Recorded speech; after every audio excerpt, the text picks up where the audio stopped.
Hey guys, we just want to give you a few pointers of what we learned yesterday.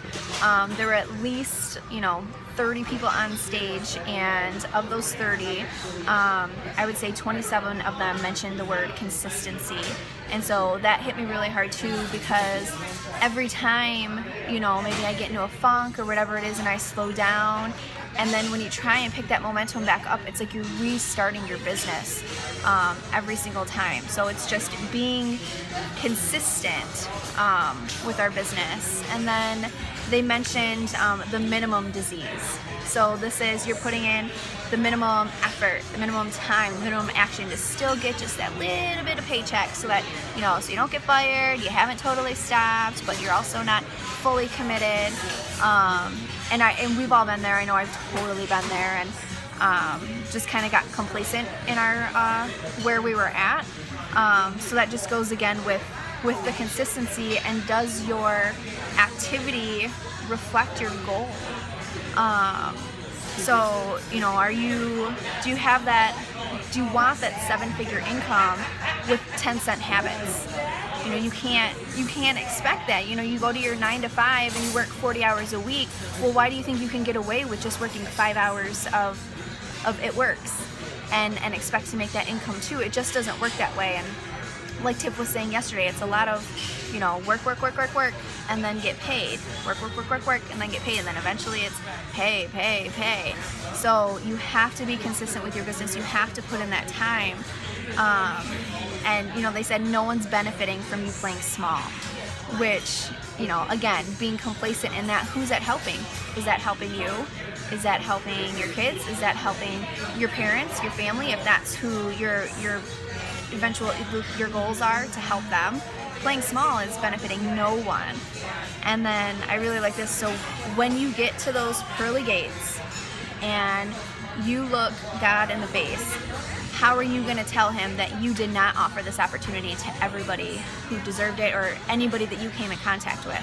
So, be consistent. Don't judge anyone before you, think that they don't need this opportunity.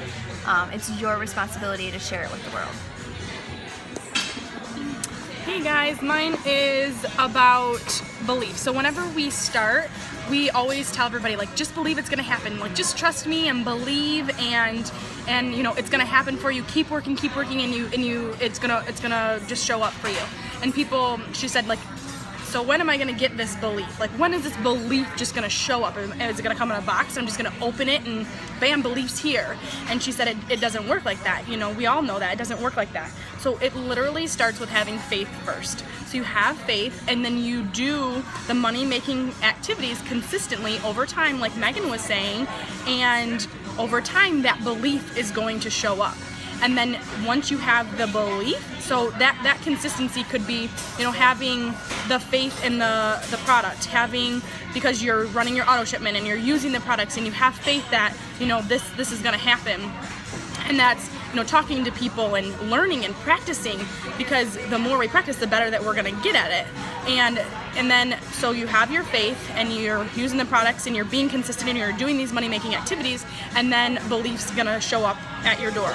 And then once you have belief, then you're going to continue, and then it's gonna happen. Exactly like we say, you do this over this amount of time, then it's gonna happen for you, and then hope shows up. Because now I've had my faith, I've had my belief, I've done the work, and now I have hope, because I literally see that it did work and that it does happen. And so we're at the point where, we have the hope, because we know that it actually works, and this is how it's going, and we can tell you guys to do that. But until you start having that faith first, you can't start off at the top either. We all started at a level playing ground, and the difference between us and the people who are starting out as distributors is we've talked to more people. That's it. That's what it all comes down to. So it starts with faith, then your belief's gonna show up in your box, and then you're gonna have hope, because you really see that that's how it works, and then you can give that to other people. Okay, there were a couple different points that I really liked. One was from a woman named Rita Davenport, and I really suggest that you guys look her up, because she was hilarious. but also equally as inspiring and insightful. One analogy that I really, really liked was her little toddler has to pee analogy in dealing with those no's. No's are always so hard to deal with, especially when you're early on and when you haven't really built up that faith and belief and that confidence in yourself and that confidence in the business like the girls were talking about. And so she used the analogy of the toddler, which is you see the toddler doing the pee dance, and you know they're playing, but they're doing that pee dance, and you know they have to pee, and you say, "Hey, honey, do you have to pee?" No, I don't have to pee, because they want to keep playing. They don't want to pee, but they keep doing the pee dance. Are you sure you don't have to pee? They say no. How many times? Who knows how many times? Could be several times before finally the answer is yes, because eventually they're going to have to pee. Either they're going to come to you and say, yes, I need to pee, or you're going to finally ask them and they're going to say, yeah, you know what, I'm about to pee my pants, so let's go. So that's exactly what it's like when you're dealing with people, when you're approaching them about the business, when you're approaching them about the products. You know they need the business. You know they need the products. You see it. You see them begging for it, but they just don't want to do it.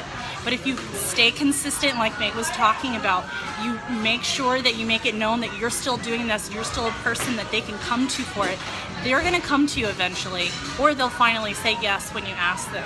So she said that when people say no, she just laughs because she knows that that's coming.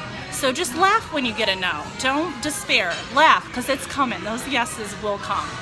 And then the second point that I really liked was one of the last speakers. She was just talking about the importance of asking questions. You know, we always want to have all the answers, and we want to help. That's why we're in this business, and we want to give them all the information that they need, and we tend to kind of assume that we already know what they need to hear. But really, one of the quotes was, your job isn't to give answers. Your biggest job is to be ignorant and ask questions. That is so key. How are you really going to know what that person needs to know or needs to hear or needs to have without first asking them? And when you ask, the more questions you ask them, the more they're going to really see that you care about them and you're not just trying to shove something down their throat that may not even be for them. So, and that just takes so much more pressure on us, I think, too, by asking questions rather than trying to spout out a bunch of information, because it doesn't, you just ask them questions. They do all the talking. You just sit and listen, and you don't even have to say near as much, and you're going to have so much more success by answering more questions than answers you're given. So that's it. That's all for the points, and we are off to day 3.